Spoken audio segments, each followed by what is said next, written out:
Well, if I could channel my Boston accent, it is super hot out here, right? First time we've done a red carpet, I think, outdoors, but Dominic Cruz is my best friend in mixed martial arts, and he is headlining the class of 2026. And if you could have seen him taping up his feet back in the day to put dress shoes on before becoming a two-time UFC bantamweight champion, you would understand exactly the cloth from which this man is cut. So this is a very special class for me. I'm also very close with Chris Weidman, Demetrius Johnson, so this just feels very special. And then 2 days later, we got Conor McGregor back for the first time in 5 years. So just excited to get backstage and be with the athletes and host this amazing night yet again. And then the fight wing is Jon Anik won, and you obviously called that fight one of the craziest fights ever. How do you reflect back on that all these years later? When you call a fight like that, you can't sleep. I mean, oftentimes after these live events, it's hard to shut the brain down, but you find yourself walking out of the arena just thinking, I wonder if like my buddy in Dallas saw that, because that was the sickest fucking thing I've ever seen. So yeah, I mean, Joanna has done this before, but that fight was an eventuality to get into the Hall of Fame. I think you could argue that is the most competitive wing of the Hall of Fame, because I think you probably have 8 to 10 entries every single calendar year that are probably Hall of Fame level fights, right? Like Joshua Van, our flyweight champion, has already been in 2 Hall of Fame worthy fights. One against Brandon Royval and one against Tatsuro Taira, and he isn't even 25 years old. So excited for those women, excited for my late colleague Tom Gerbasi, whom I worked so closely with for 15 years, and special, special night ahead to be sure. Would you add another wing? Like one of the things we keep pitching is like, instead of doing like fight individual fighters, like moments, just add like individual moments, kind of open it up a little bit. Would you be in favor of that? I don't think we need another wing. I think it'd be nice to have some criteria that are really hard and fast, that maybe a fighter needs to wait 5 years after retiring before they actually are inducted into the UFC Hall of Fame, right? I think a lot of us felt as though Amanda Nunes was going to come back to fighting. She's already in the UFC Hall of Fame. And I would just like to see the contributors wing start to acknowledge some of these coaches. I'd like to see Ray Longo go into the Hall of Fame.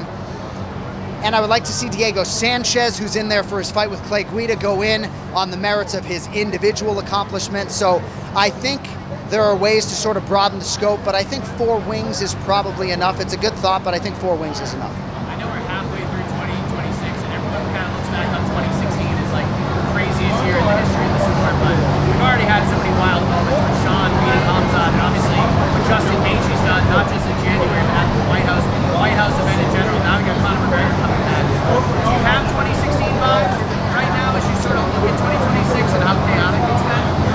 It's just crazy because there's ebb and flow with any sport, right? Even the NBA can have a bad few weeks, right? But the calendar was set up in a way that a lot of our stars were not competing, and then all of a sudden, all the stars are back. Even just the reality of having Alex Pereira and Ilia Topuria on the same fight card, it's probably never going to happen again. It's been a huge year. I think the best fight I've called this year is probably Joshua Van and Tatsuro Taira. Maybe it's Ilia and Justin, but yeah, I mean, we're so thankful to work for the combat sports leader. It's truly an embarrassment of riches, right? I'm even looking at the fight card that they're building for Sacramento that is absolutely unbelievable, and a lot of those fights haven't been announced yet. So just very excited that it's been a great stretch and what the next few months are going to hold. And last thing I wanted to ask you is, you and I always talk about the fighter meetings and getting to know these people. You talked about Josh Hogan making Daniel Cormier laugh, these unforgettable moments in these meetings. Have you had that meeting with Conor? Yes. And if so, what were those like, especially with Conor? Does he seem locked in? What were your takeaways from that? Well, a lot of you guys know Max Holloway told me in 2021 that he wanted to take a fight at middleweight before all was said and done. So not only am I not surprised to see him at 70, I'm not surprised that he looks very good as a welterweight. And if you saw the picture of him with Robert Whittaker, they look like they're the same size. We don't always get a fighter meeting with Conor McGregor. We had a fighter meeting with Conor, and I asked him, why are you back? And he's back to prove his love of the game.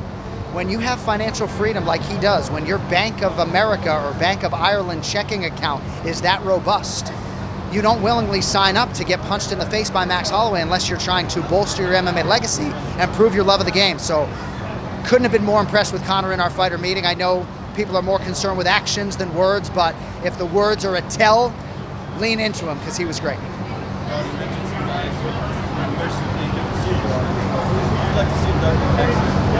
Frank Mir into the Pioneers wing. I'm not sure why Frank Mir is not in the Hall of Fame already.